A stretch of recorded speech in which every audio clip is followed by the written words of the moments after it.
Trick असणार आहे वाटाण्याच्या शेंगाच्या संदर्भात, तर थंडीचा सीझन आलेला आहे, भरपूर प्रमाणात या वाटाण्याच्या शेंगा बाजारात दिसत आहे, तर आपण देखील भरपूर अशा आवडीने ह्या 1 ते 2 किलो शेंगा नेहमीच आपण घेऊन येत असतो आणि यातनं वेगवेगळ्या रेसिपीज बनवतो। लहान मुलांना देखील वाटाणे खायला भरपूर आवडतात, पण याचं सर्वात अवघड काम असतं या शेंगा सोलणं।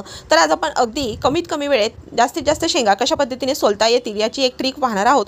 तर इथे मी एका पातेल्यामध्ये थोडंसं पाणी गरम केलेलं आहे, अगदी कोमट पाणी करायचं आहे, जास्त गरम करायचं नाही आणि यामध्ये आपल्याला ह्या शेंगा साधारण 5 ते 7 मिनिटे अशाच पद्धतीने बुडवून ठेवायच्या आहेत। नंतर या शेंगा आपल्याला काढून एका परातीमध्ये घेऊन आपल्याला घ्यायचा आहे एखादा ग्लास आणि या ग्लासच्या मदतीने आपल्याला या शेंगा व्हिडिओ दाखवल्याप्रमाणे सोलून घ्यायच्या आहेत। पाण्यात ठेवल्यामुळे या ज्या शेंगा असतात त्या अगदी मऊ पडतात आणि यातले जे काही दाणे असतात ते अगदी पटकन असे या शेंगातनं बाहेर येतात। तर तुम्ही पाहू शकता अशा पद्धतीने अगदी झटपट कमीत कमी वेळेत आपण या शेंगा सोलून आपण हे वाटाणे वेगळे करत आहोत। तर आय होप तुम्हाला ही ट्रिक आवडली असेल तर व्हिडिओला लाईक करा, जास्तीत जास्त शेअर करा। तुम्ही माझ्या चॅनलवर नवीन असाल, अजून सबस्क्राईब केलं नसेल तर सबस्क्राईब करा। धन्यवाद।